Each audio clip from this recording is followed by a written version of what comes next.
Welcome. Welcome to everyone who's just joining. We'll give just a minute for everyone to connect in and settle in. So welcome to all of you. This is the Civil Society Youth-led briefing organized by the UN Department of Global Communications in partnership with the UN Environment Program.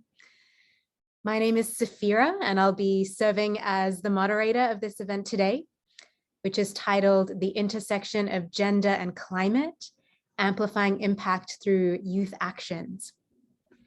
So hopefully we're all in. I'm just going to give us a couple of seconds. All right. Looks like we're good to go. Okay, so welcome to everybody who's just joined. My name is Sophia, again, just for those who have come in. I'll be serving as the moderator of this event. This is the Civil Society Youth-led briefing organized by the UN Department of Global Communications in partnership with the UN Environment Program. And this event is titled The Intersection of Gender and Climate, Amplifying Impact Through Youth Actions. So these youth-led briefings are organized by the DGC Youth Representatives Program and serve as a space where young people working with civil society organizations focused on issues on the agenda of the United Nations can come together to share their experience, passion, innovation, and unique perspectives. And this particular youth session will look at the interlinkages between the impact of climate change and gender equality. It will highlight the important role of young women and girls in environmental science, in policy, in multilateralism, in support of the 50th anniversary of the UN Environment Program. It's evident that women and girls are disproportionately affected by climate change because of existing inequalities. And studies show that 80% of people displaced by climate change around the globe are women. However, despite these challenges, women and girls have been key to finding solutions, to using their knowledge and experience to lead mitigation and adaptation efforts. And today we'll explore how we can continue to engage women and youth, to learn from their experiences on the ground, to build evidence for best practice, and to help generate gender inclusive climate actions. So today's program will be broken down into 4 segments. We will begin with a discussion panel on the intersection of climate action and gender equality. We'll also be able to hear a little bit about the COP26 conference, which is happening right now in Glasgow in Scotland. And we'll talk a little bit about that outcome and why young people matter in climate processes. And we'll also hear about the Youth Climate Compact from the 68th session of the UN Civil Society Conference. So to start us off today, I would like to introduce Andy Gateau, Chief of NGO Relations, Advocacy, and Special Events for the Department of Global Communications. We're very grateful for the support Andy and her team gives to civil society and to the youth framework. So I'm delighted to hand it over to you, Andy, to give some opening remarks. Wonderful. Thank you so much, Sophia, and welcome everybody. I'm just thrilled to be here and to join today. And Sophia, as you mentioned, I'm Chief of the NGO Relations, Advocacy, and Special Events section in the UN's Department of Global Communications. And again, thank you to the team here who just always amazes me every day just for the commitment and the just incredible work that the team does every day. So I couldn't be more grateful for that. And again, really happy to be here to join you all and to welcome you to the department's Civil Society Unit's virtual youth-led briefing, which, as Sophia, as you mentioned, is entitled The Intersection of Gender and Climate, Amplifying Impact Through Youth Actions. And so really today's briefing is designed to give youth a platform, and it's an opportunity to hold a compelling conversation and series of conversations on that intersection between climate and gender equality. And I think what's interesting about climate is, again, there are many different areas to focus in on climate. And this one, I think, is just, particularly important to talk about and to discuss, again, climate and gender equality and that intersection between the two. And really also the notion of amplifying youth voices is a very important objective of the United Nations. Hearing the thoughts, the concerns, the point of views, the ideas, the solutions, and frankly, even the challenges from young people around the world is exceptionally important for us to think about and to have these voices heard. Young people, as we know, are increasingly speaking out on issues like climate, human rights, inclusivity, gender equality, among many other issues. And these voices are an undeniable force. This past week alone, we saw it at COP, and we continue to see it as COP continues. And also at CORE 16, the UN Climate Change Conference of Youth. So the voices there are very important and very loud, as they should have been. And the realities, I think, of gender inequalities and climate discussions were not lost in their conversations. The linkages between climate and gender equality are very real and are felt by women and girls across the globe. Women and girls in developing countries are highly dependent on local and natural resources for their livelihoods. They're tasked with securing water and food and fuel for cooking. And women and girls also very often, too often, bear the risk of violence because of climate change related events. And in slower onset disasters like droughts and sudden ones like hurricane and cyclones, women are at greater risk of being displaced, forced to leave their homes, leave their communities that are becoming increasingly uninhabitable, and forcing many also to seek shelter in displaced persons camps. And I think despite the international community's growing recognition of the skills that women bring to development and environmental sustainability efforts, many women still have unequal access to resources, to economic, political, and decision-making processes. So women must be represented and have a seat at the proverbial climate table. We have to raise representation of women leaders at conferences like COP. And I think this was a point that was recently raised very vocally by civil society activists, and putting that in the forefront of that kind of conversation. And identifying and putting in place gender sensitive strategies is also critical to strengthening the ability for women to meaningfully participate. So not just participate, but meaningfully participate in decisions on things like, and Sophia, you mentioned this earlier, adaptation, migration, just as some examples. And also women and girls must be heard when it comes to finding innovative and sustainable solutions to the problems. Today, we're going to hear from the panelists on how women are finding these kinds of solutions and mitigating the effects of climate change. And we'll also hear within that about the role of young people specifically.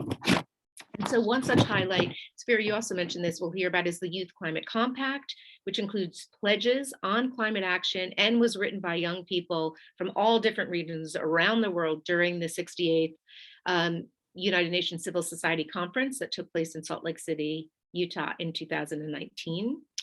The United Nations, we feel really strongly about this, has a responsibility to engage both women and youth to learn from their experiences on the ground, to integrate sustainable practices into modern day society while introducing gender inclusive climate action to people around the world. The Department of Global Communications has also launched several initiatives, and hopefully you know about many of them, and we'll learn about some of them during today's program, such as the Act Now campaign, which calls for individual action. So the idea of what is it that we can do as individuals in terms of having effect on climate change and sustainability. And so by making the right choices in these individual actions, we all have a role in protecting the planet. So I hope that today's, and not even I hope, I know that today's session will inspire action at all levels of support for women, girls, and youth striving to make a difference. And I'm really looking forward to the conversations, to the panels. I want to thank the moderators. I want to thank our guest speakers and you, the audience, who we know everybody's time is really valuable, and for spending this time with us and joining the conversation. And so I think in the conclusion of, really it's a conclusion of COP26, but for us, it's the beginning of fruitful and engaging discussions. So I will turn it back, but again, so happy to be with you all, and thank you for joining. And I know there's going to be much to learn and be excited about. So thanks so much. Perfect. Thank you so much, Andy, for joining us and for sharing some of those thoughts with us. I'm going to now introduce our first panel. So this discussion panel will be looking at the intersection of climate action and gender equality. I'm going to introduce our 5 speakers now, and we'll hear a little bit of introductory remarks from each of them. And those of you who are participating on this call today, please feel welcome to ask your questions in the chat. We will have a little bit of time after we hear from our speakers to have a bit of an engagement. So we have someone who will be monitoring the chat. So if you can put your name and organization and ask your question there in the chat, we'll hopefully be able to pose those to our panelists. So we have 5 speakers. We have Verona Colliantis from UN Women, who is a policy advisor and climate change expert. We have Fatima Al-Zalzela, who is co-founder of EcoStar and Young Champion for West Asia for the UN Environment Programme. We have Divine Nitokam, founder and director of Global Climate Smart Agriculture Youth Network Global. And Chinenye Juliet Ejezi, West Africa Hub Coordinator and Nigeria Country Coordinator for Climate Smart Agriculture Youth Network Global. And then we also have Kiyami Brown Rivers, who is a Louisiana State University student and also intern at the Civil Society Unit for the Department of Global Communications. So I will turn over to our panelists. We'll hear a few minutes of opening remarks from them, and then we will open up for some questions in the chat. So I'd first like to invite Verona to offer a few words. Thank you. Thank you, Sophia, for your introduction. And I'm so delighted to join all of you today, especially the many young people, very active with ideas and passion, creative. It's really wonderful to be in the company of these young people. And I also thank Andy for her introduction, which actually gives me a little bit more time to talk more about the positive side, kind of the actions that have already been done in advancing gender equality, and but also what lies ahead. So I'm Verona, as Safira introduced. I work for UN Women, and I've been following the climate change negotiations for 10 years now. So I can really give some perspective on how the issue of gender has been has advanced, or I mean in increments, let's say gradual increments in the climate change process. And as reiterated by Andy and also mentioned by Safira in their introduction, climate change really impacts women and girls differently. And I'm not going to go through all the figures. I know you've heard them in other platforms, but really climate change is now an existential issue for all of us, and we know that. And you can no longer afford to dismiss the 50% of your population everywhere, and especially young people, young women and girls. So the first order of the day is, of course, to continue and work towards addressing gender inequalities, because this is the root cause of women and girls marginalization in all spheres, not just in the climate sphere, but really in general in all spheres of life. And climate change is, of course, one of those. So the importance of having access to resources, having rights, even rights to basic resources, and voice, the voice, agency, leadership, participation, engagement. How is it that we are deciding on climate actions, we are implementing climate actions without 50% of the population being equally engaged, meaningfully engaged in discussions, planning, strategies? So I would just maybe speak a bit about the COP, because we are discussing, we are having this discussion also in the context of the COP. And I must say that in the context of the COP, in the past 10 years, we have seen how it's possible to come and to advocate for the inclusion of particular issues, in this case, gender issues, but also I would like to relate it to the youth, like youth engagement, youth participation. I've seen the difference from when I started following it 10 years ago and now. And I've also seen the results. What are the actual change that this participation of women and girls, of youth, have brought about? So in the context of gender, for example, the UNFCCC now has a gender action plan, and this action plan really brings in very specific activities required of specific actors. So the nationally determined contributions. We know that these are countries' commitments to mitigate and adapt to climate change. We're seeing more and more of these NDCs integrating gender perspectives, mandating women's participation, youth participation. So these are all very inspiring developments. But I should also say that we should not be complacent, right? We should continue to force ourselves or advocate for us to be in decision-making tables at all levels. We're speaking about the COP, but you also have responsibilities at the national level, at the local levels. I also want to mention about the 2019 summit of the Secretary General. And even in the 2019 Climate Action Summit, there's a specific initiative on gender and climate change, and 51 member states have signed on to this. And there are actions about supporting initiatives where women and girls in STEAM, to encourage them in STEAM fields, STEM and STEAM fields, for example, or providing finance for them to be able to make meaningful actions. And I know we're running out of time, but I just want to mention also in relation to COP that there was a statement that was launched, a Glasgow women's leadership statement on climate change and gender equality. And this is through the leadership of the First Minister of Scotland, Nicola Sturgeon.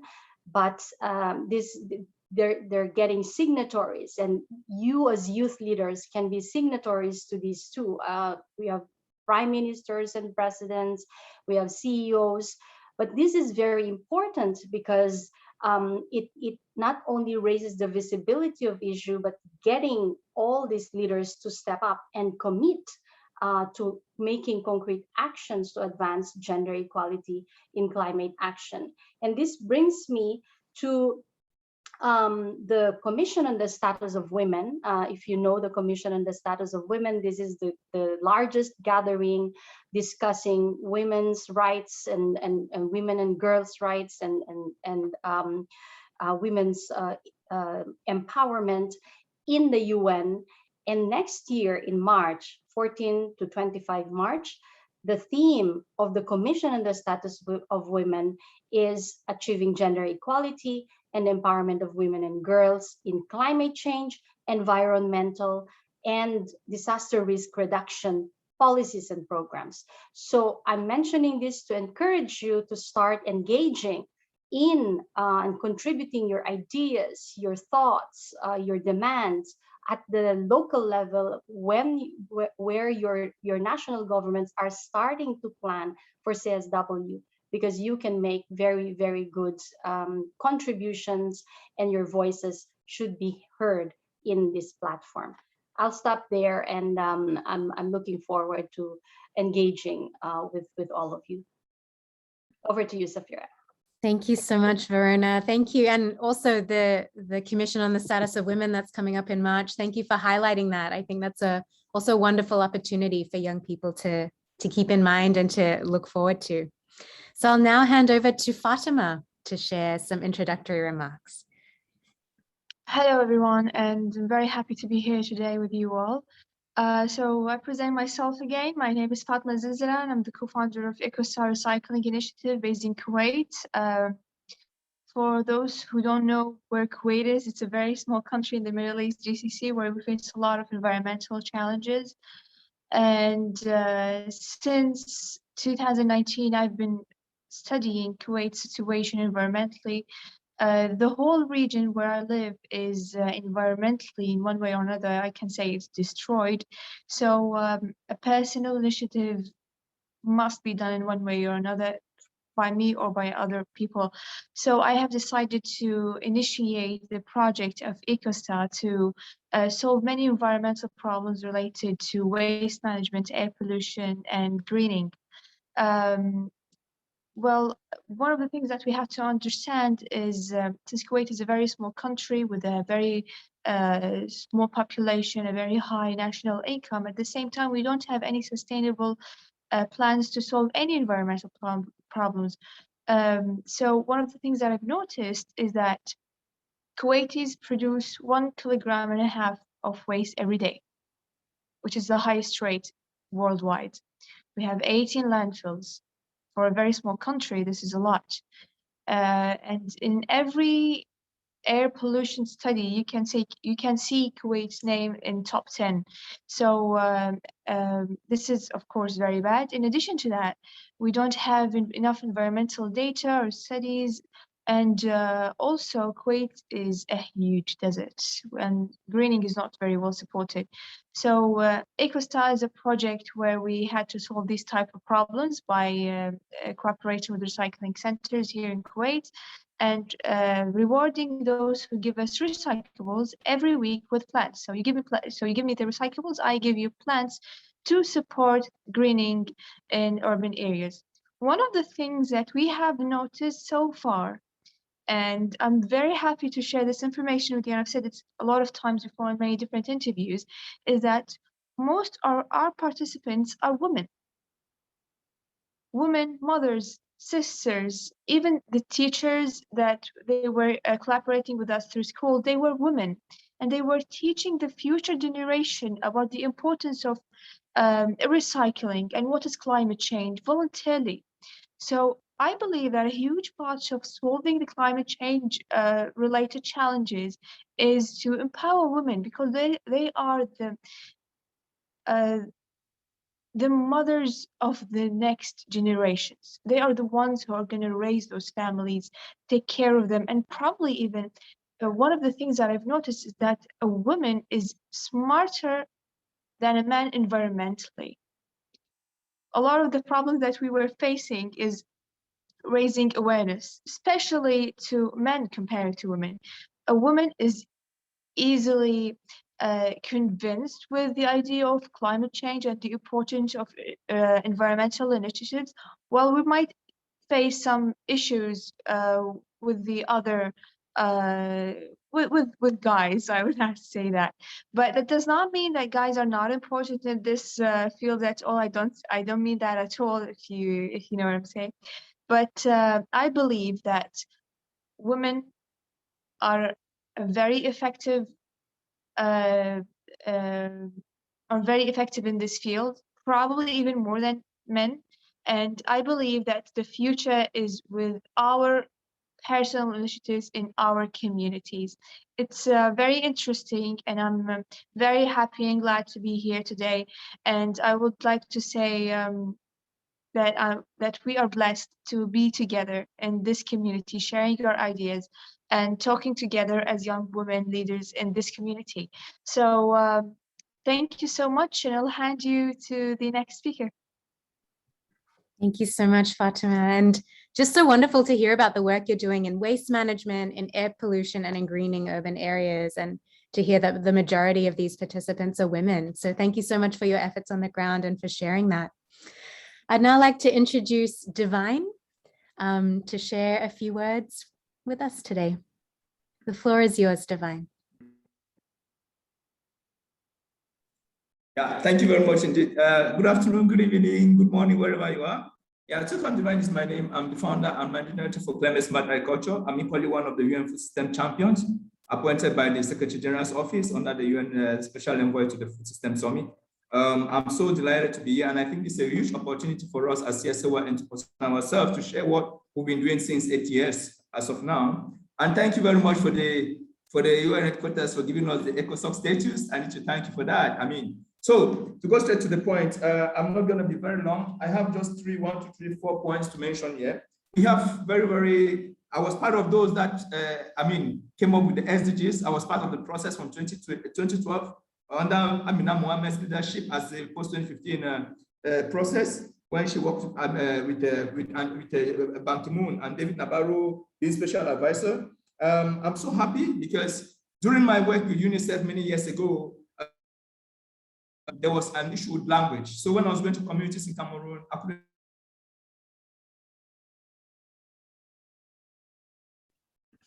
Divine, we're having a connection issue here. I'm wondering whether you can turn off your camera, which might give you a little bit of extra bandwidth. Okay, we'll just give Divine a second to see if he can reconnect. Okay, so we might. Yeah, apologies for that. I'm back. I had an internet issue. Yeah, I realized that there was an issue. There was a disconnect between the local languages. So I decided with my team to translate the SDGs into 60 official local languages, which of course it was published at the African Union newsletter many years ago. And we have come up, we've realized that there's an issue. We cannot talk of sustainable development without sustainable peace and sustainable future. So that's why at the level of CSAYN, we came up with what we call children and youth in agriculture. Children below 18, because development partners, when we operate, we talk of young people, 18 to 25 or 35 as part of African standard. Then you have the WhatsApp program. What says actually women in agriculture for sustainable Africa? How do we make sure that women that are transforming, are processing the agricultural produce? For example, we have a lot of women transforming snail shells into cosmetics.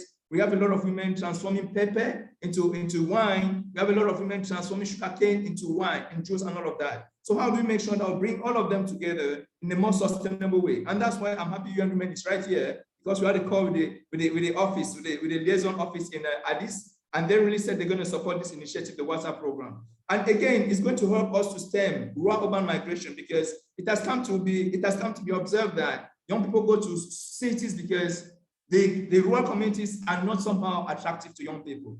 It's not attractive. So that's why I say if we try to transform Minnesota as New York, young people will not live in Minnesota to go to New York. So I think that we need to come up and stem that migration. And then the next thing is that we are using agriculture as a sustainable employment system for young people and rural women. And that's why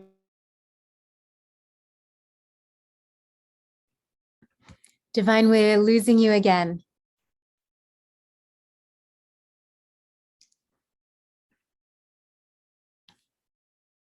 Yeah, maybe try turning off your camera so that we can get the sound.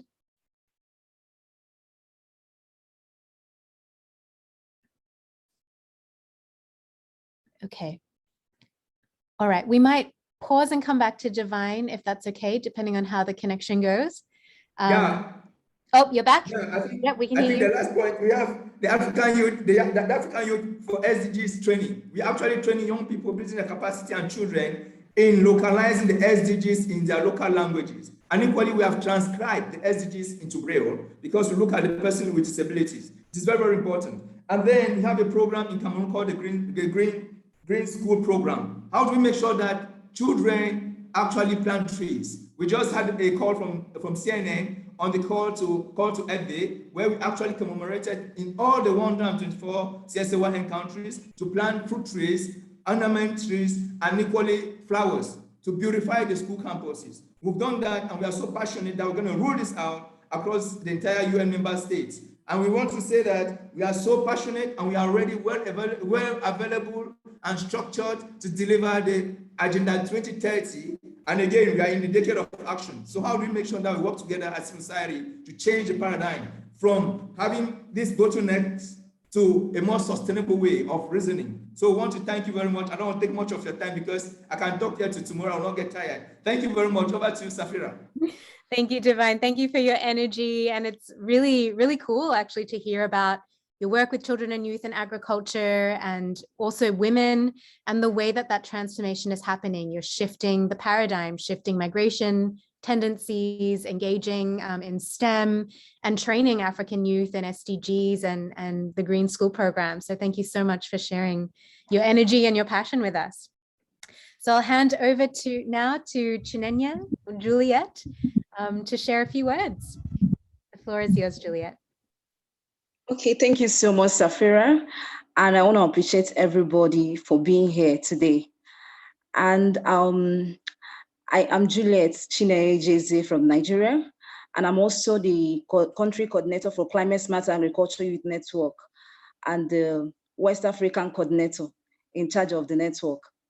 And today, because of the topic we have before us here, I want to talk more about climate smart agriculture. And climate smart agriculture is the system that allows us to use appropriate agricultural practices, technical innovations, and other smart ways of farming, both in livestock and crop farming. And all these things helps to contribute to high productivity, reduction of release of greenhouse gases, and also to ensure food security. And for the benefit of what we have today, I want to center more on the involvement of women in climate smart agriculture. Women have a lot of roles to play. There are a lot of opportunities available for them. It's not just open for women, but also for youths. Climate smart agriculture is not just for women, but it's also for youths. And there are a lot of practices. When you talk about the practices in crop and livestock farming, you can talk about mixed farming, where a female farmer can try to grow crops and raise animals as well. And I'm in that field. I'm a pig farmer and also a crop farmer. I raise pigs, then I use the animal dungs to grow crops like cucumbers. And these are the things we do in Climate Smart Agriculture Youth Network. We try to teach youth that there are still a way they can diversify, produce agricultural products without harming the environment. Yeah, if you want to talk about the use of fertilizer, once they start using organic manure, you'll see that there will be no need for use of nitrogen-based fertilizer, which is a fertilizer that emits nitrous oxide that actually contributes to the release of greenhouse gases and climate change. So we try to teach them the right practices, the things that will benefit them and all that. Then talking about technical innovation in agriculture, there are a lot of technical innovations, especially for those in the developing world. I'm from Nigeria, and Nigeria is still coming up in terms of the use of technology in farming. So we try to involve them in the youths and other rural farmers, how they can leverage on information communication technologies, things like their smartphones, the internet to access information. And they can actually access information with their phones to know weather forecasts, to understand what is happening in their field, both those in the crop and also in the livestock sector. So these are the things we keep bringing on. But we have now realized that there is a gap when it comes to men and women involvement in agriculture, both in climate smart agriculture. You will see that most of the times the men are taking over and people like us will not be there for it to happen. So we actually want to strike a balance between the male and the females. So, there is a problem, especially here in the developing world. Women do not have equal access to land, just like the males. Women do not own land because here, land is normally owned by inheritance. What that means in a particular family, whenever there is allocation of land, you see that it's only given to, that right is only given to the males, but not the women. And this factor limits women involvement in agriculture. And the only opportunity they have, or the only alternative they have, is just to acquire land, and the cost is usually enormous. So what we do in Climate Smart Agriculture Youth Network is to raise the awareness, is to make the world hear about us, understand that women have a role to play. So if all these things can be fixed and there is a kind of women empowerment, you will see that a lot of things will change in their favor. You will see many women Because most of the times when you meet them and you're going to ask them, why are you not going into agriculture? One of the key things they mention is land and other incentives. So I really appreciate everybody for this topic. There's really a need to strike a balance between the male and the female, especially in the involvement in climate smart action. Women should be given the opportunity. They should be given a voice. Their voices should be heard and all that. I'm not saying that the male should not be carried along, but there should be a balance. Thank you so much. I look forward to a fruitful deliberation. Thank you so much, Juliet. And these are really important points that you've raised: the climate smart agriculture and innovation in sustainable practices for both cropping and livestock. And then also this point about gender balance, not only in agriculture, but also in land inheritance. So thank you so much for sharing that, and also for the work that you're doing on the ground. So we'll turn over to our last panelist, over to Kiyami, to share some thoughts. Hello, everyone. My name is Kiyami Brown Rivers, and I just want to stress how much I am excited and honored to have the opportunity to speak alongside such an esteemed panel such as this, as my capacity as a student, as my capacity as a leader, and my capacity as a climate activist. I've always had some sort of climate awareness, but once I started attending school at Louisiana State University in Southeastern Louisiana, I became extremely aware of the fact that natural disasters and climate change are gendered events. In 2005, Louisiana was devastated by Hurricane Katrina, and women who already lived on the margins of society were forced further into the margins as climate change exacerbated the gender inequality that women already faced. I want to talk to you about the term intersectionality, which was coined by scholar and professor Kimberly Crenshaw in order to describe the complex series of interconnected identities that are related and linked through socially constructed institutions. And so intersectional theory calls us to look closely at the range of experiences that affect each individual and mold the way that we talk and we interact with the world around us. I bring up intersectionality because I want to clarify the link between climate change and gender inequality, right? So the Sustainable Development Goals are intersectional as they quest to address the multiplicity of systematic barriers that each person faces because of their mixed bag of identities. The climate crisis is not an isolated global incident, but it's inextricably connected to the various power structures that exist and govern the lives of people all over the world. So you can't just understand climate change as a scientific issue, but also as a sociological one, because the socio-cultural, economic, and political status of people affected by climate change plays a role in which the effects of climate change manifest themselves into our lives and into the future of the world. The reality is climate change and gender equality are connected. That's why we're here. That's why we're having this conversation. And women, especially women in developing countries, are most vulnerable to the disproportionate negative consequences of climate change because of their proximity to the epicenters of climate disasters. Climate change is not gender neutral, and I want to stress that. It took me a very long time to really conceptualize the link between climate change and gender equality. But women in developing countries are the most vulnerable to climate change because of their dependency to local natural resources for their livelihoods. And climate change is closely linked to poverty, which is linked to gender equality. And so women are especially vulnerable to the effects of climate change. Women have critical relationships with informal markets that are especially affected as natural resources are deteriorated through changes in the environment. And women are also grossly affected by the lack of input and involvement in decision-making processes of labor institutions and political systems. For example, according to UN Women, almost 70% of employed women in South Asia and 60% of employed women in sub-Saharan Africa work in agriculture, but women make up less than 20% of the world's landowners. This statistic shows the importance of placing power and autonomy back into the hands of the same women who tend to and care for the land. Despite these obstacles, I would like to call on all the people in this call to stop assigning the role of climate victim to women when we come up in conversations about climate change. Women's identities are more than just our oppression, and we will do more good if we recognize the potential for growth and the true transformative change that can occur when we look at the skills, the lived experiences, and the ideas that women have to offer the discourse surrounding climate change.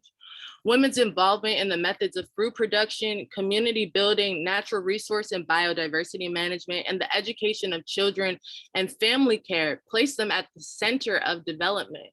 Women are already galvanizing forces of change towards a sustainable future, but we have to make efforts that are conscious and intentional to change the role of women in conversations by training them and equipping them with the tools needed to be at the forefront of our efforts towards a sustainable and cleaner future. In Southeastern Louisiana, where I attend university, women are further marginalized and disenfranchised by tumultuous and devastating hurricanes that rattled the region each September. Hurricane Ida in particular rocked the foundations and stability of the state by destroying infrastructure and displacing hundreds of people. And at the time, Black women stood at the forefront of these efforts to pick up pieces of communities affected by the hurricane. In Louisiana, women fulfill critical roles in disaster preparation and recovery, but women still struggle against other inequalities that prevent them from truly being involved in disaster relief efforts.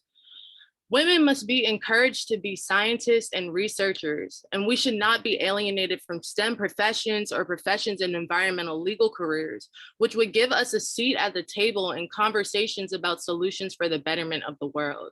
Mitigation efforts intended to address climate change must be gender conscious and youth conscious.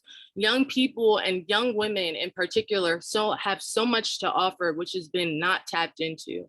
And so I call to everybody on this call to ask yourselves the ways in which we can re-enfranchise women who have been marginalized and further disenfranchised by the effects of climate change. For me, this looks like a mediation on the structures of gender inequality. It looks like equality, but not just equality, but justice to repair the damage that has already been done by these inequalities. Attempts to bring women to the table must be intentional and specific, and we cannot be complacent. It is not enough simply to involve women, but we must support women once they get into these positions, after they're elected, after they get the job, or after they graduate from school. The support of women in favor of the movement against climate change is an ongoing process that will not end without widespread action. Thank you so much for having me. I'm so excited to hear the questions that we got. And yeah. Thank you so much, Kiyami. And this is such a great point that you make, that climate change is not just a scientific issue, it's a sociological issue. And that natural disasters and climate change are gendered events. I love that perspective of it, being able to consider the intersectionality of identities and the range of experiences of those who are impacted, those who are involved, and how that filters into decision-making for decisions that are conscious, that are specific, that are intentional, that are gender and youth conscious. So thank you so much for all of those points that you've shared. So we do have a number of questions that have been posted in the chat. So we have one from Jessica Lee, which says, can you please discuss the importance of education on topics related to climate change and gender for different grade levels? What kinds of present and future efforts can be implemented? So this one on education, it might be nice for Kiyami to speak a little bit to it because you are in the educational system at the moment, but also open to any of our panelists who would like to speak about the importance of education.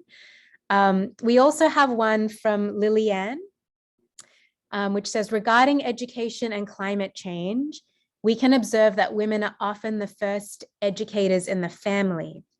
In what ways can educational initiatives around climate change reflect this reality? And how can key information be disseminated through women in more efficient and effective ways? So perhaps those who are working on the ground may have some thoughts about the dissemination of information and the role of women in the family. And I might just throw out one more. This one's from me. In the work that we do, often, sustaining that work, it goes on for many years. It can be difficult at times. So I would love to hear maybe what's some of the best advice you've received in your work and in the work that you do that sustains you. So I will open up to any of our panelists who might like to respond to any of these questions. Feel welcome to just jump in, but I see Kiyami is ready to share some thoughts. So over to you first, Kiyami.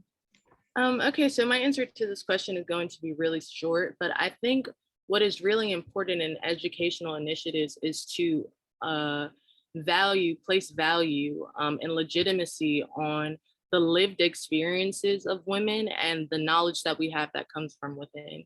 So much of the knowledge that women have to share is things that have been passed down.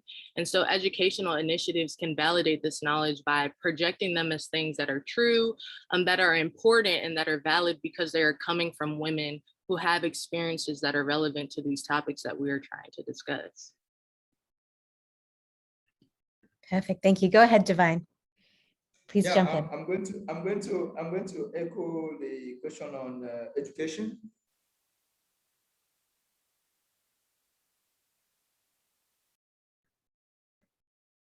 I think we lost you again, Divine.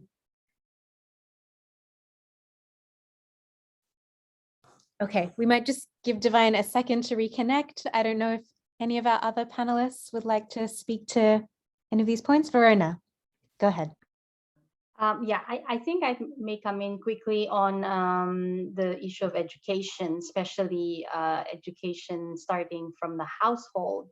And I mean, this is maybe speaking more from a personal standpoint, having children and really going back to what Kiyami mentioned, you know, you have to live it. You know, it's a lived experience, and it's the same with teaching gender issues to your children, and teaching climate change, environmental protection to your children. And it's changing lifestyles, basically. It's not easy because we are living in a context. For example, if I can talk about gender equality, if you go to department stores, for example, the choices of clothing, just as an example, you know, there are associations of what is for girls and what's for boys, and people around us are not all at the same level of understanding and awareness.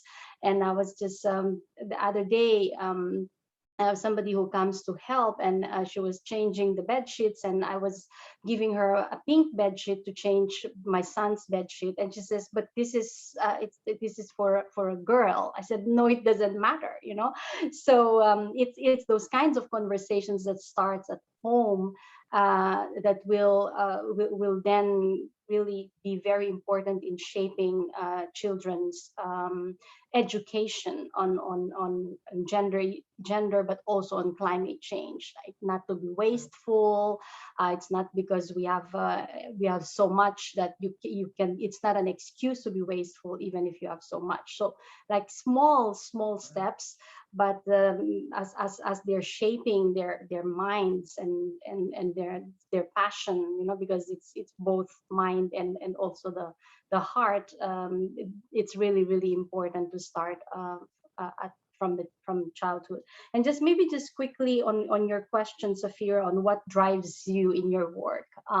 There are lots of setbacks, right? So you tend to like be disappointed, but then you also see that there's greater awareness. There's now definitely greater awareness of the importance of gender issues, of inclusivity in climate action.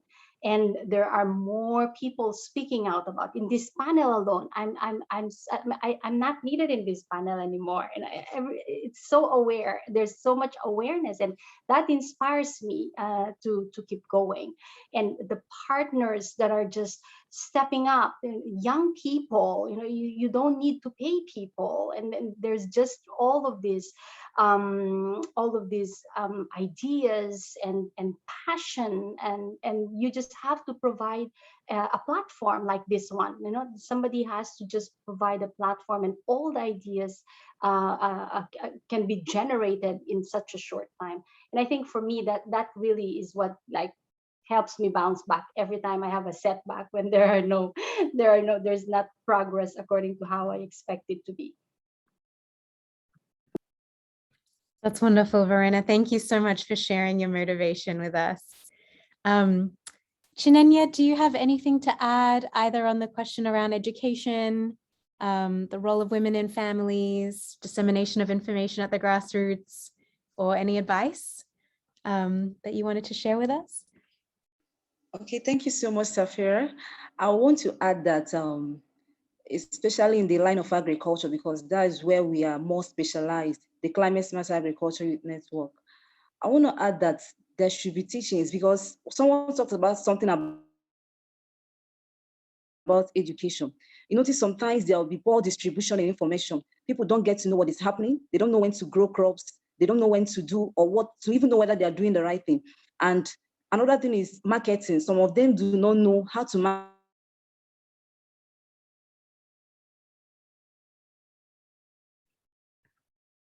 Looks like we're having a connection issue for Juliet as well. They end up doing all the work and all of that, but they don't know to educate people more on that. And that is part of the things we are doing in Climate Smart Agriculture Youth Network. We try to collaborate with other sectors, especially the people in the area of information and people that have any experience in their own particular field. Anything we feel that will benefit people in our area or in our location, we just try to take it down to them.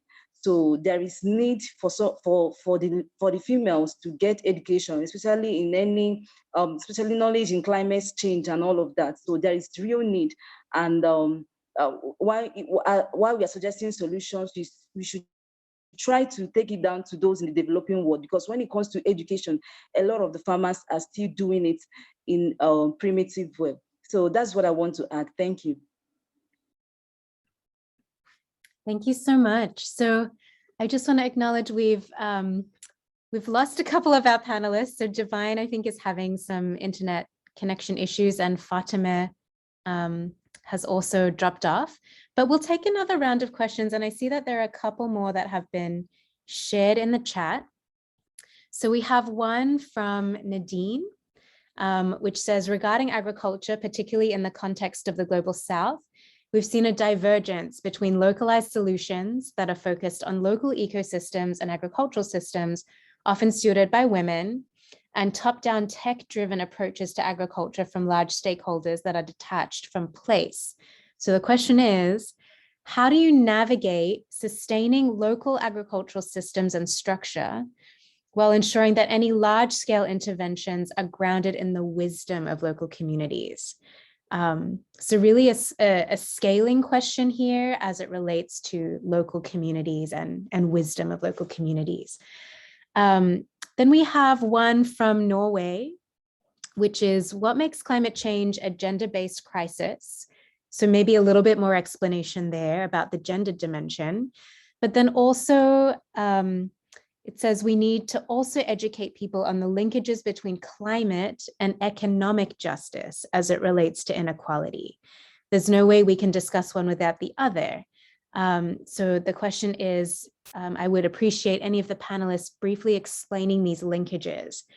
So it looks like we've got linkages between climate, economic inequality, and then also the gender dimension. So I will turn back to any of our panelists who might like to speak to kind of the connection between large scale and local community wisdom, or the linkages between climate economics and gender equality. So over to you if any of you would like to jump in.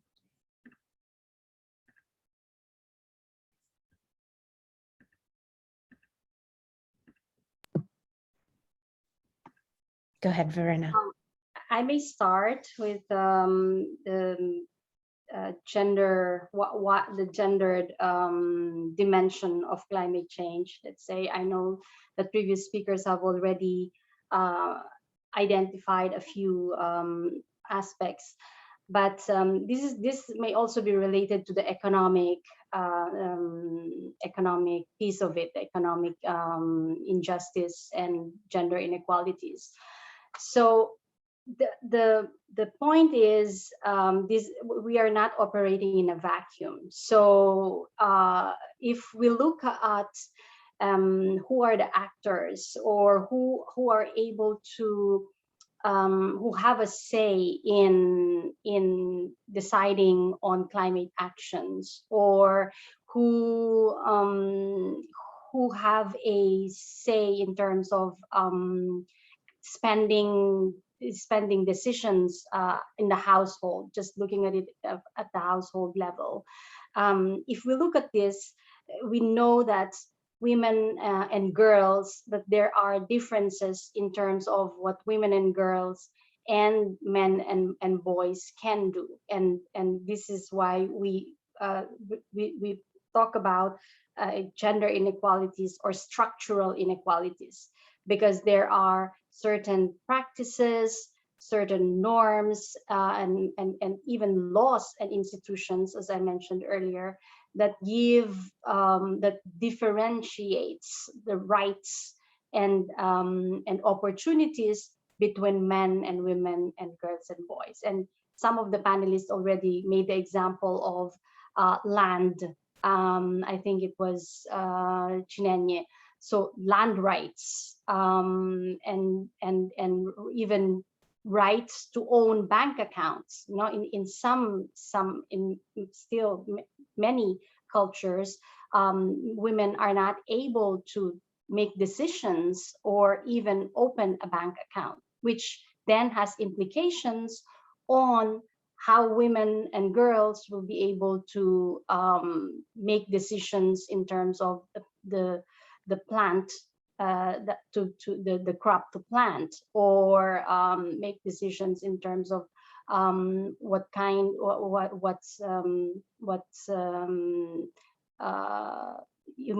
household decisions of what to buy at home, for example. So it's not very apparent, and I know when I go to training sessions, it's not very apparent because it becomes our norm, it becomes the way of life.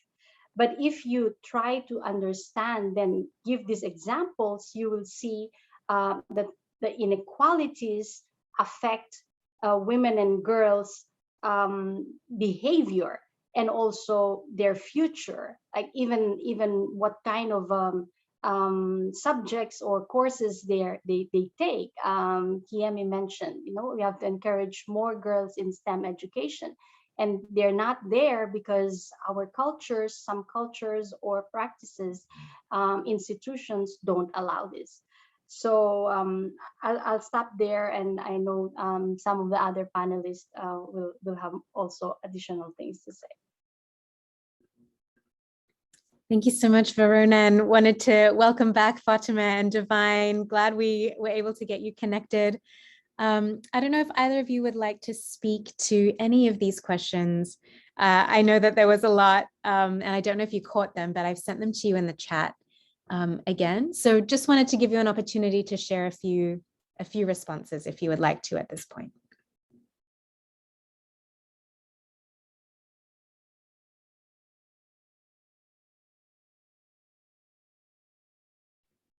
Fatima, are you able to unmute? Okay. I'm just, yeah.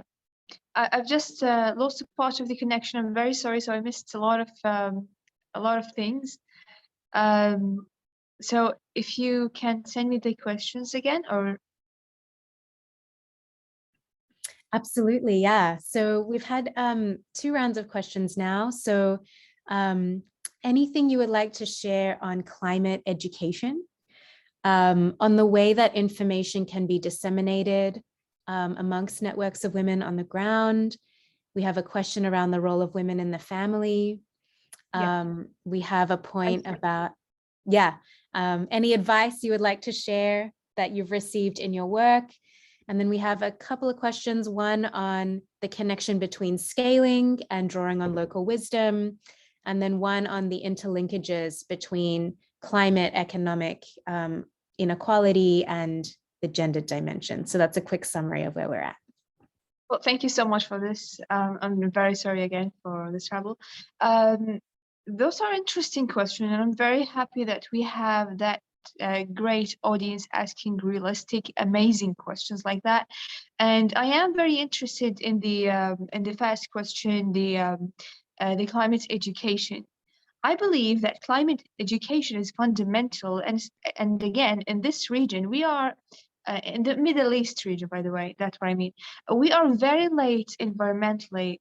Raising awareness was one of the hardest challenges I've ever faced in my life. But at the same time, as I mentioned, that most of the participants with my initiative that I made with EcoStar were women. So I believe if we can empower women, teach them about the climate change and the environmental challenges that the world is facing today, they can pass it to their children. They can pass it while they're raising their future generation. It is very important and fundamental. And unfortunately, again, we don't see that in schools. A lot of environmental information here are missing. We don't have that much of knowledge.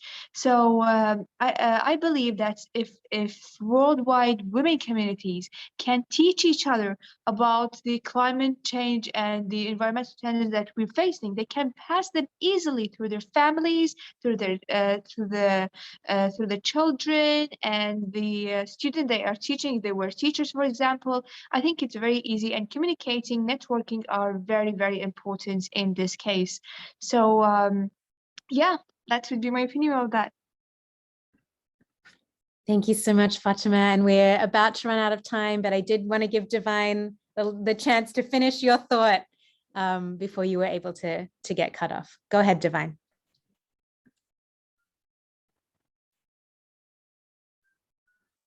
Yes, I think talking of climate education, we can't talk of climate education without tree planting or tree growing. That's one key activity because it is symbolic. If we plant fruit trees, when those trees grow, we'll be able to create jobs, we'll be able to get a lot of financial resources to making sure that the rural woman can send her child to school, because that's actually what we call income generating activities. That's number one. Number two, as I said earlier on, the WhatsApp program is only for young girls and women. I am the only man because I'm guiding them as the founder of CSAYN, but they are actually only women and young girls. The third thing that has to do with communication, how do we make sure we leverage communication at the grassroots level? We have to make sure that the person with disabilities are at the forefront. So the Braille has to be taken into consideration, not just the signing language. Because even in the UN meetings, we just see signers who have never seen a Braille document. So we're able to transcribe the SDGs into Braille to making sure no one is left behind.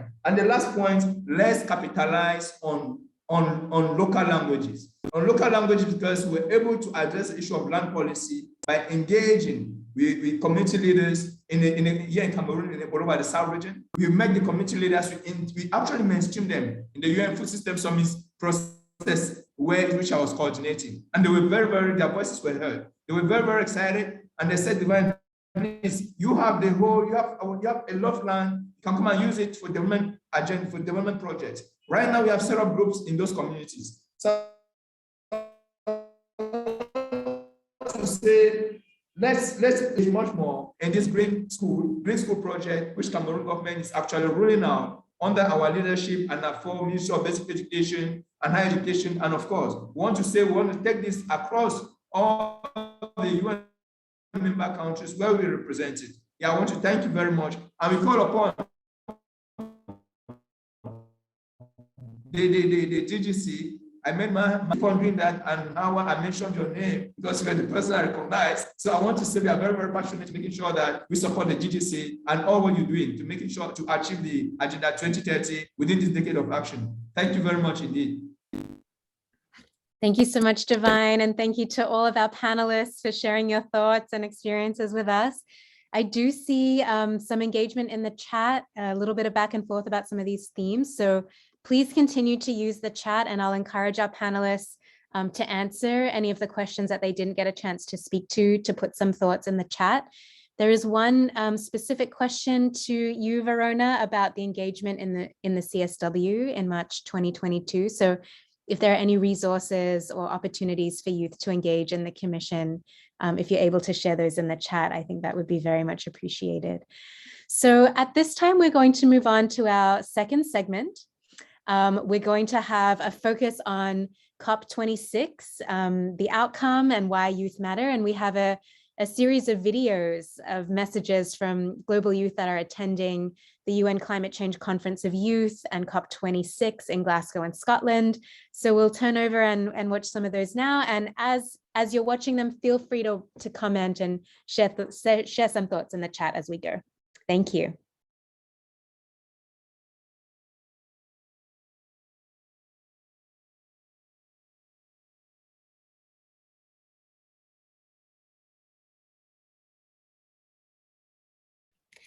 I'm not hearing any sound. I'm not sure if others are hearing sound.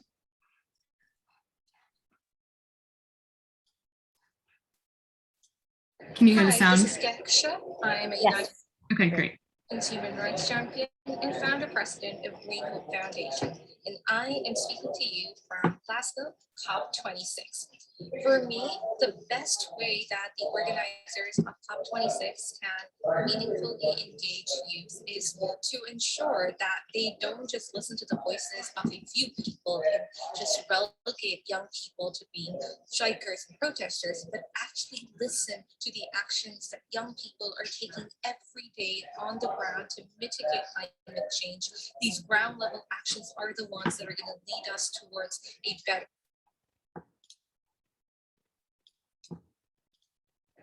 Hi, this is Gateau. I am a United Nations Human Rights Champion and founder president of Green Hope Foundation, and I am speaking to you from Glasgow, COP26. For me, the best way that the organizers of COP26 can meaningfully engage youth is to ensure that they don't just listen to the voices of a few people and just relegate young people to being strikers and protesters, but actually listen to the actions that young people are taking every day on the ground to mitigate climate change. These ground level actions are the ones that are going to lead us towards a better climate smart future. So it's imperative that those actions of young people are listened to and acted upon. For me, as someone who's attending my fourth climate change conference, it's absolutely essential that there is a sense of trust that is built from both sides, from the governments and policymakers and the UN climate change, as well as young people, so that we're able to work together to meaningfully move towards a more sustainable world. Hi everyone, my name is Olumide Gateau. I'm here presently at COP26 in Glasgow, and I can definitely tell you that a lot of young people couldn't make it to this conference because of a lot of funding issues. And I think one of the challenges we are actually facing is one, there's not enough badge for young people to be part of this meeting. Funding is also causing a big issue. And looking at the pandemic presently, it has also made a lot of people to miss chances of being part of this conversation on climate issue. And I also think moving forward, concerning my country, the kind of climate change policy I think my government need to work on should be the energy transition. Because according to our NDC, the 7 sectors we are looking at, energy is one of the greatest area. And as a person that comes from a country, a developing country like Nigeria, that is facing a lot of power issue, I think energy transition is one of the key conversations that we need to start looking at in our climate policy. And it's also interesting that 2 weeks before COP26, my country legislation signed the climate change bill, and we are actually looking forward to the president assent to it to make it to be a law. But moving forward, energy transition is key, and we need to start talking about it because that is the only way we can get the NDC implemented in my country. And when it comes to youth meaningful participation, I think we need to start looking forward to how we can engage them in area of capacity building, climate education. And even though for those that will not be able to attend COP, we need to start looking at how we can create a knowledge transfer back home so that they can also be part of this conversation to understand how the negotiation is going. So far so good. COP has been going normal the way it's supposed to be, and there might be a little bit of disappointment in the promises and even the loss of damage. But I am very sure that going back home, we need to intensify our efforts in pushing our government to implement all the key factors or key points in our NDC. Thank you very much. Hello, everyone. I'm Kazai Hersano, and I'm the Partnerships and Grants Lead of this year's 16th United Nations Climate Change Conference of Youth, or also known as COY 16. Each year, COY is the official youth precursor event of COP, in which thousands of youth around the world gather together to craft a global youth statement that will be presented at the negotiations. This year, our statement was able to gather 40,000 inputs of young people in 135 countries. And at COP26, we personally handed over this statement to leaders such as Alok Sharma, Patricia Espinosa, Archie Young, John Kerry, Boris Johnson, and many more. Our global youth statement highlights the demands of young people in areas such as loss and damage, mitigation and adaptation, finance, and many more, in which we hope our leaders will take into consideration at the negotiations. Our statement also emphasizes the importance of including young people in the decision-making process. As a young woman of color who invested over 1,000 hours during a pandemic for over a year at COY 16, we faced various challenges, including discrimination, lack of support, lack of youth inclusion, and travel restrictions. However, we were able to overcome these challenges by the support of people who stepped up and said, hey, we want to help because we believe in the power of young people. Personally, I overcame my own challenges by not giving up and using each obstacle as an opportunity to motivate myself and open doors for others, especially young people from the global south who are mostly affected by the climate crisis. If I had one policy recommendation for my government, it would be to make climate literacy mandatory in every educational institution, in every industry, so that we can inclusively approach and find creative ways to solve the climate crisis. Let's all unify for change.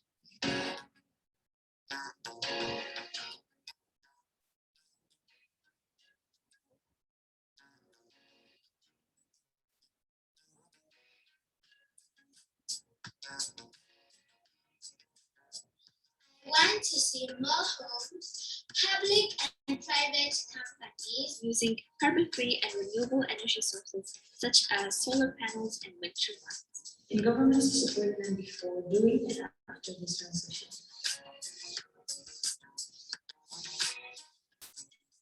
I want the most vulnerable communities to adapt to climate change by restoring habitats such as mangroves, which reduce the impact of severe storms. I really want countries to commit to invest in infrastructures that will allow us to achieve a zero net economy. I want states across the globe to collaborate to address the increasingly alarming issue of climate change. I want all of us to work together to improve the school curriculum. We do not want a curriculum where students are not prepared to face the effects of climate change. In COP26, I would like to see intersectionality, the voices of the communities most affected by the effects of the climate crisis involved in decision making.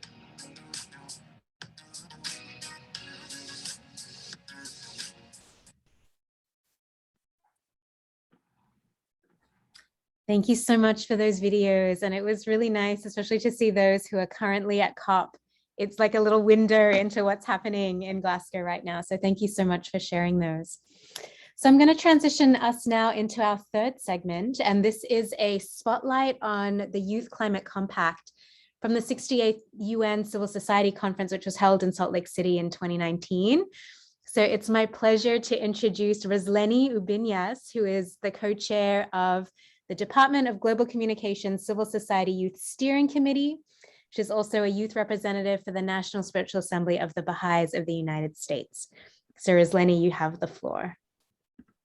Thank you so much, Sophia, for welcoming me to this panel. And it was great seeing that little snippet into COP because it really transitions great into what I'm going to speak about now, which is the Youth Climate Compact.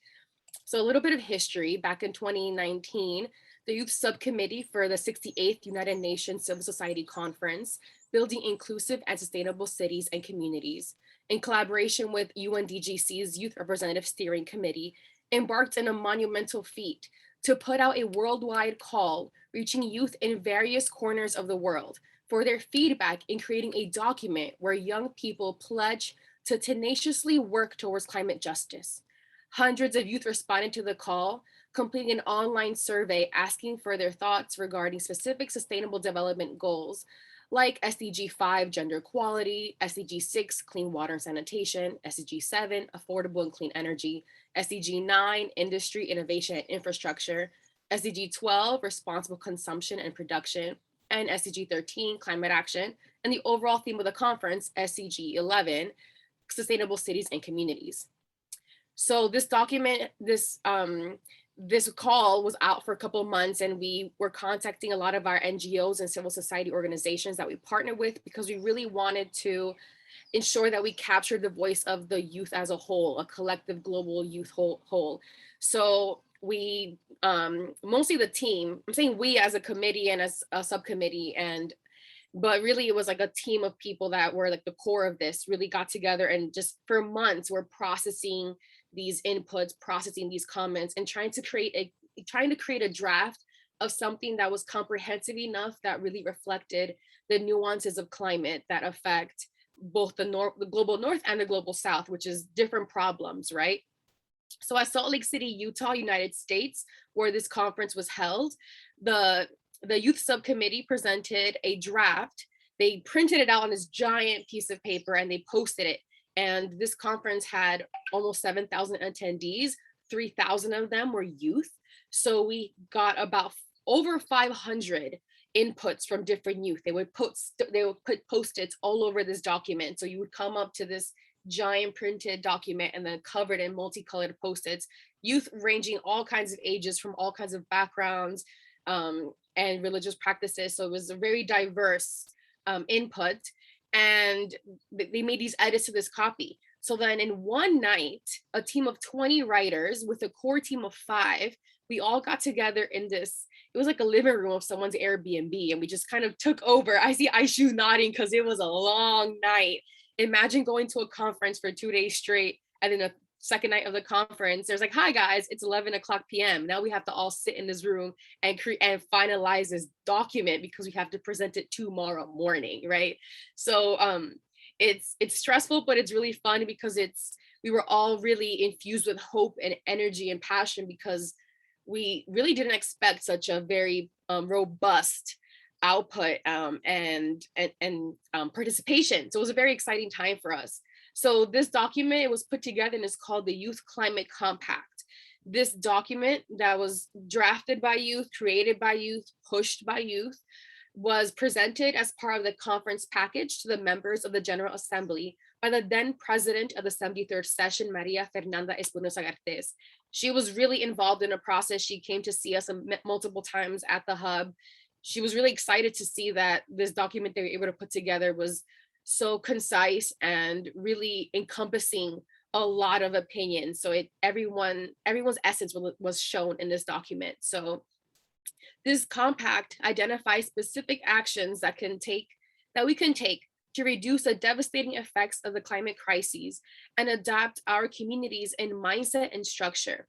The large-scale changes that the world needs cannot happen without the cooperation of countries, cities, civil society, and the private sector. However, each individual can play a role in this movement.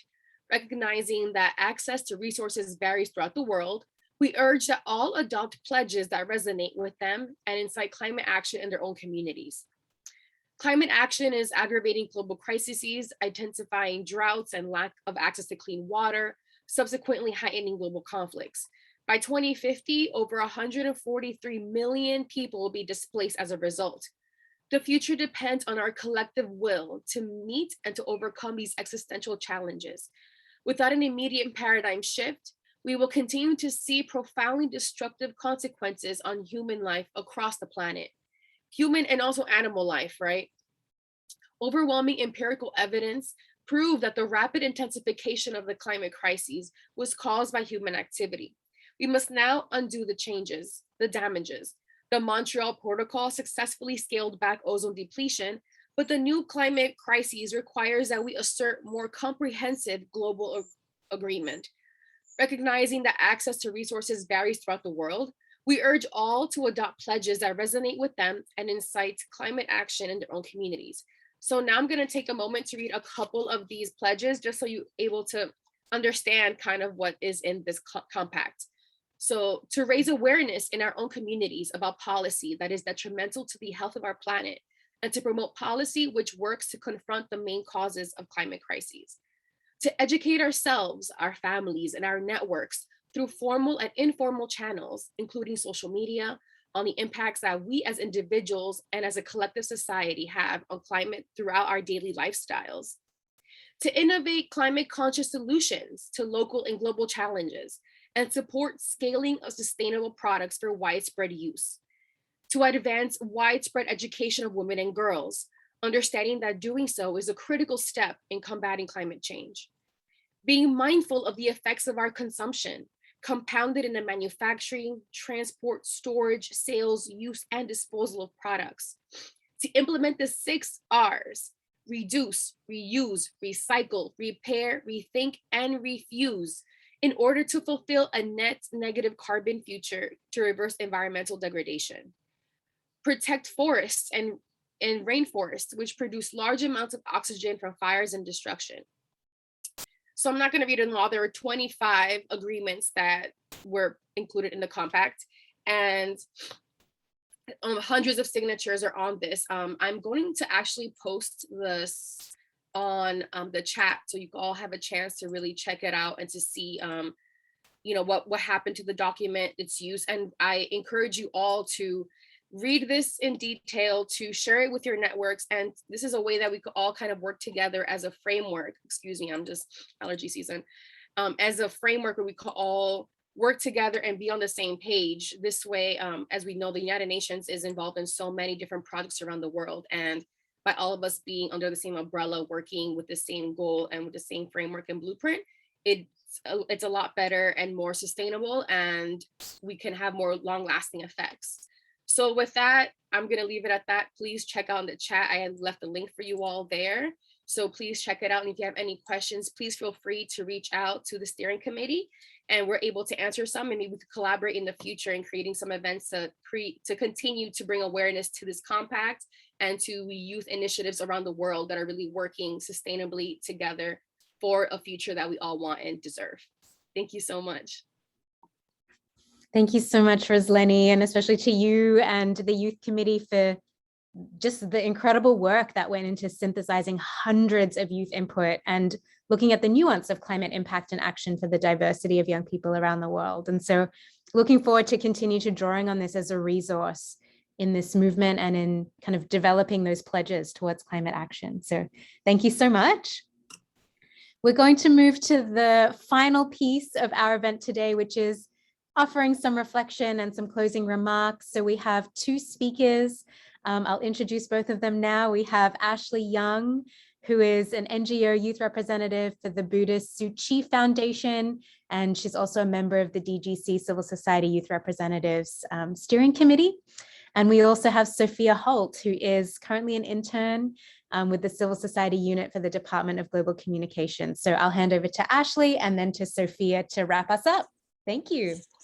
Thank you, Safira. So hi, everyone. My name is Ashley Young, and I'm originally from Malaysia. And I'm currently an NGO youth representative of an international humanitarian aid organization called Buddhist Tzu Chi Foundation. So I just want to say that I'm very honored today to hear from wonderful speakers, and everyone is so energetic and enthusiastic in advancing the women and girls' power in the climate change issues. And this is definitely something that we need. And as we know, women and girls have so many roles in the society. We are daughters, and some are wives, some are mothers, and employers or employees, and maybe students, and also we are young people.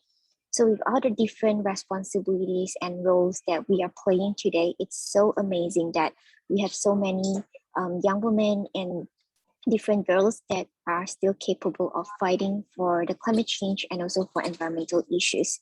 So this is definitely a spirit that we must be very proud of, and this is what we should keep going with. So I'm currently at COP in Glasgow, and I have been seeing a lot of wonderful civil society and women action and hopeful commitments, but there are also a lot of progress that many improvements are still needed. So we still hope to see more gender equality in the process of discussion and negotiations. I believe some of our speakers have addressed that as well.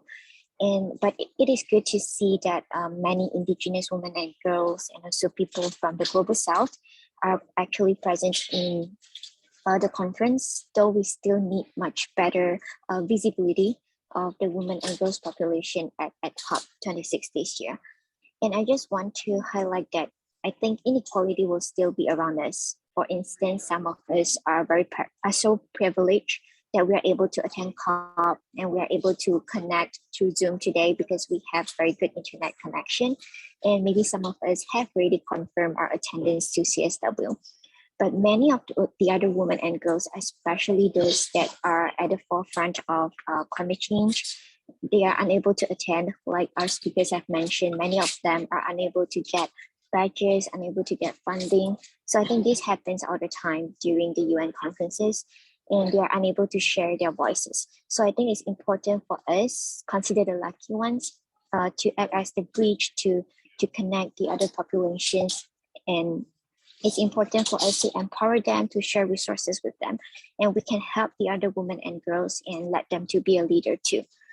And last but not least, I think some of our speakers also mentioned that involving young men leaders are important as well, because we actually need a world which all genders have the same goal in achieving climate sustainability, as well as we need them to understand the importance of gender equality.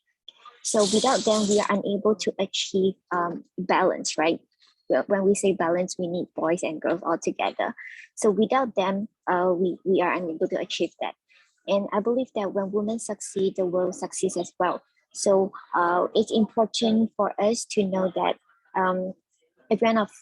every one of us here today, we should never underestimate our own potential. So we have been hearing from stories from community level, from UN perspective, and I believe that all of these stories bring huge impact to our motivation, and it's able to empower more young people like us to be able to contribute our effort, no matter small or big, in the issues of climate change.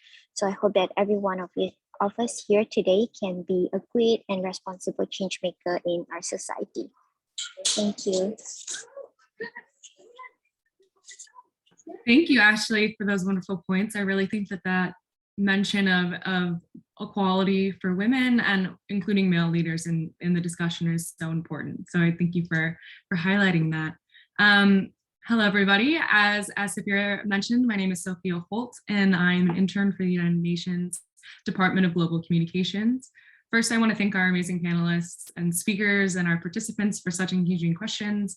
This was such a wonderful discussion on climate change and the role that it has on gender. It's so wonderful to hear from fellow youth making such a significant impact on their communities, on their countries, and on our global communities as well. Youth of the future, particularly in the climate change field, we have inherited a massive global problem and are in charge of combating them as a global community.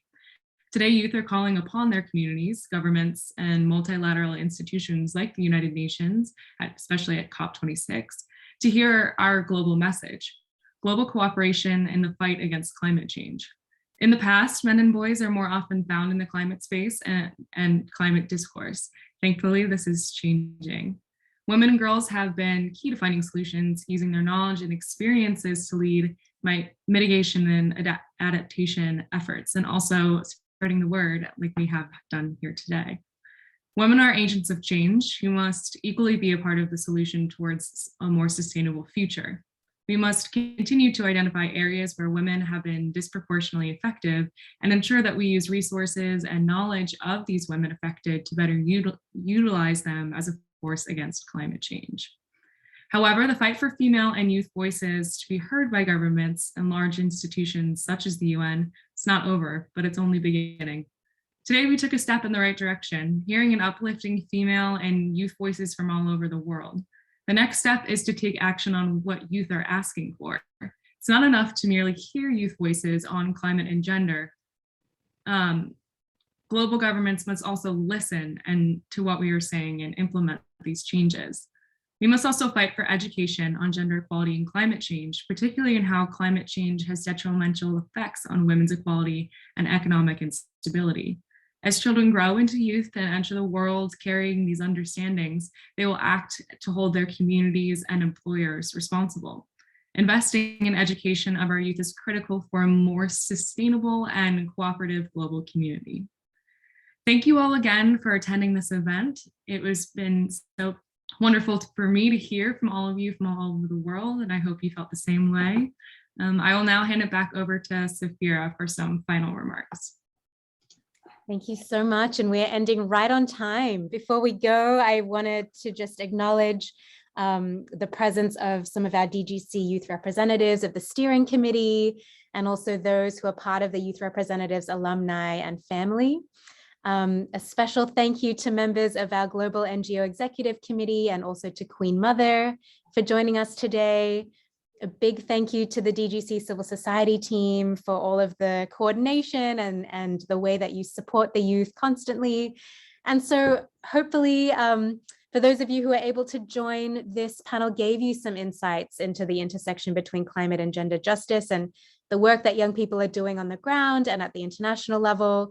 And a big thank you to our panelists, those who sent in videos, and to all of you for joining today. We're looking forward to connecting again in some of these other spaces and supporting one another in youth action and youth advocacy here at the United Nations.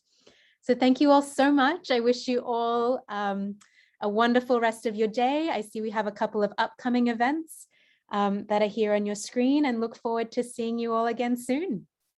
Thank you all so much. Thank you so much, all of you. Nice to see you all. Bye-bye. Thank you. Bye.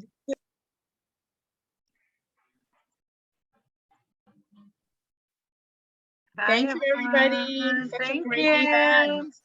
Thank you to everyone. Awesome. Everybody.